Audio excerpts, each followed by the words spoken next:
You all are the legacy of the resilience of those people. And this part here this evening is in memory to the strength and to the, as I said, the resilience of our ancestors.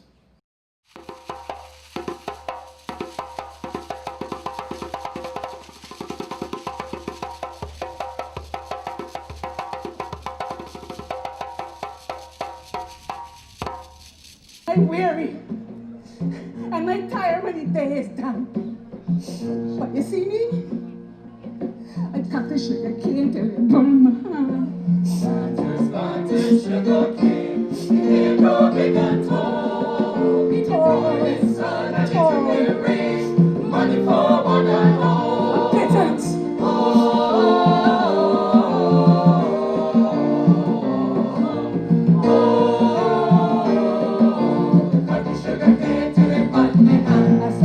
Sugar cane till it burn my hand.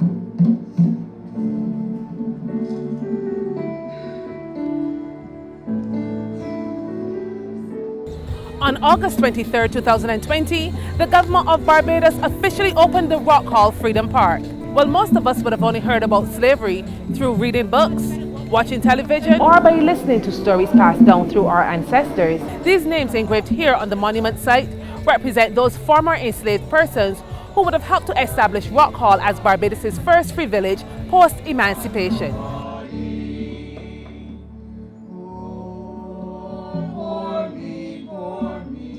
If you've ever been to this historic site, the one thing that's bound to stand out is this imposing 20-foot bronze statue, which was designed by Mr. Stanton Haynes.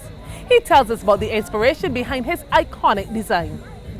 When I designed it, it was never a family of slaves. They were always free people. They were the original original mankind. That is why they look like that.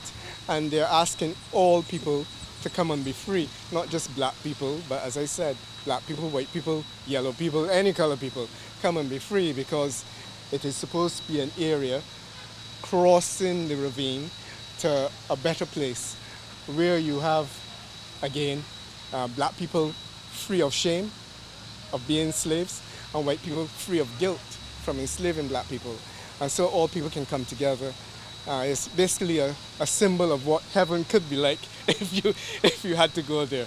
In fact, if you have to go there, you will see one member is holding up his hand. He's telling you to come. So you have to cross the ravine from this bad area into the sacred area, basically. And then the woman is carrying food on her head. So he's telling you, come and be free. The woman is saying, you will be fed. And of course, there's also a little child shall lead them. So they aren't slaves. They were never slaves. They were our ancestors of mankind, who were always free until we enslaved them, that is. The opening ceremony celebrated many of the important aspects of our history, including age-romology and, of course, a performance by the Barbados Landscape.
will tell us about the significance of Rock Hall to the formerly enslaved.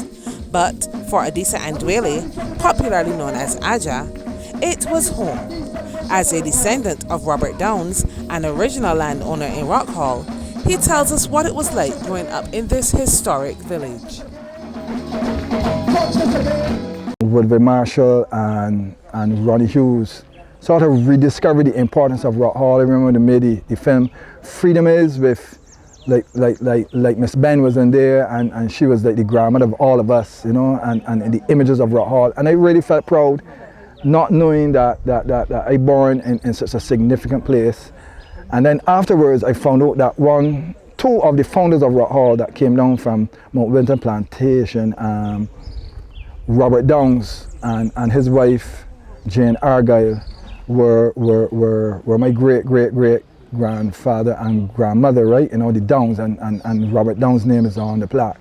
You know, so it was exciting. I felt a sense of pride knowing that this little village was of such importance to the history of Barbados. And the fact that we are here today with the Freedom Monument as a backdrop, right, is just show that this place is more important than I even thought growing up as a youth, right, you know. Permanent Secretary in the Prime Minister's office, Jehu Wiltshire, also shared his recollection of a visit to a slave dungeon while in Ghana.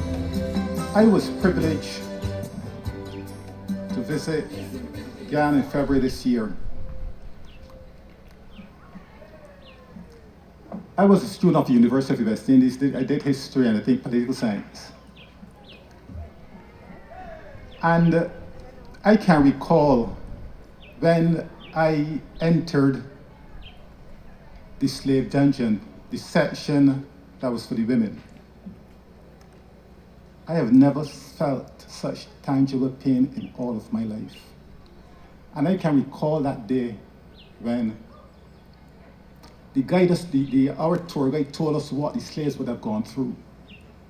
To have walked 300 miles in the forest, then to go to a place called Asinmanso, the slave market,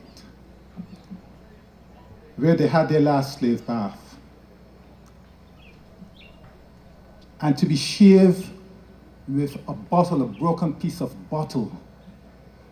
Their skins were scrubbed with the trees with the tree limbs, I think the bamboo limbs. And then to have left there and to have walked miles to the slave dungeon, and to have been in that slave dungeon with just a little section for air. About 200 women and children cooped in a very small area. And then to be there for about 3 months, or up to 3 months, and then to have entered the whole of a slave ship coming across the Atlantic, and then to have gone on a plantation and had to be exposed to back-breaking labor. You all are the legacy of the resilience of those people. And this part here this evening is in memory to the strength and to the as I said, the resilience of our ancestors. Minister John King also paid homage to the formerly enslaved. Who we are today has been shaped by the struggles and the adversities that we have overcome as a people and as a nation. And who we will be in the future is dependent on our ability to understand our history and rationalize those lessons learned. The celebration of who we are and what we stand for will ultimately be determined by our sense of integrity and the clarity of our vision. On April 14, 1816, the Right Excellent General Busser, Nanny Gregg, Jackie, and thousands of our enslaved foreparents on plantations throughout St. Philip, Christchurch, St. John, St. George, parts of St. Michael and St. Thomas, carried out what became known as the largest slave revolt in Barbados' history. At that time, the enslaved on the Mount Wilton plantation took a strategic decision not to support the revolt or to do any injury to the owner of the plantation, Mr. Reynold Aline Elcock, nor to Mr. Elcock's 620-acre plantation. So impressed, was this white slave master with what he considered to be loyalty of his enslaved black men and women, that in the year 1821, he made a will in which he declared as follows: in consideration of the uniform good conduct of my Negroes, and more particularly in the insurrection of 1816, I am determined that they shall enjoy a fair portion of my wealth, and therefore I direct that the sum of £5 be paid annually on the first day of June to each laboring adult. Of course, being a will, this valuable gift was to take effect only upon the death of Mr. Elcock. Well, somehow or the other, the enslaved people on Mr. Elcock's plantation got wind of this bequest, and they became too impatient to wait for the plantation owner to die of natural causes. 3 slaves entrusted to work in the house conspired and slashed the throat of their sleeping slave master one night in 1821. Needless to say, Mr. Elcock's executioners in turn paid with their own lives. However, some 20 years later, in 1841, 3 years after the abolition of slavery, the formerly enslaved, now workers on the Mount Wilton plantation, belatedly received lump sum payments comprising the consolidated annuities that they were entitled to from the death of Mr. Elcock. More importantly, it was these sums of money that the Mount Wilton workers used to purchase lots of land from the neighboring Rock Hall estate, and thereby establish the village we are gathered in today, Rock Hall, Barbados' first black freehold village.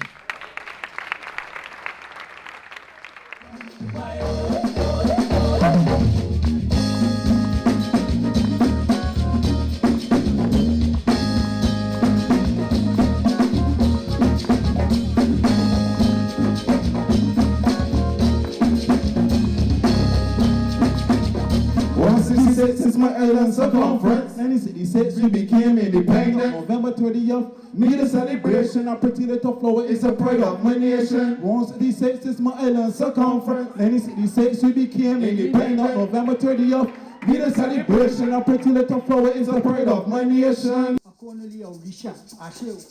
What a way to end this year's season of emancipation and commemorate the International Day for the remembrance of the slave trade and its abolition. The next time you're looking to take your family on an outing, why not consider the Rock Hall Freedom Park and teach your children about how our ancestors helped to establish Rock Hall as Barbados' first free village post-emancipation.